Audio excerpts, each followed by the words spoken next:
Hi, arangkada na pod ang inyong higala nga naa nagpuyo sa nasod sa UAE dakbayan sa Abu Dhabi.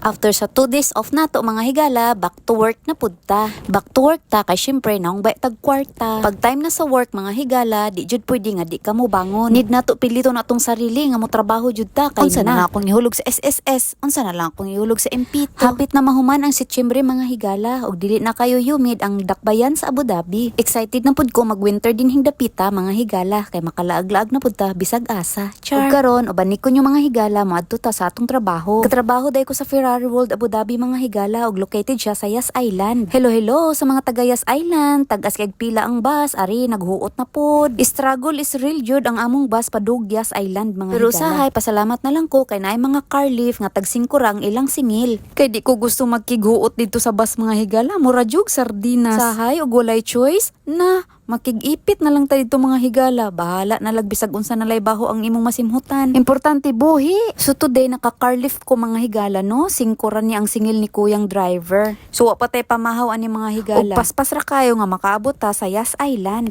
And you arrive at your destination. Cheng!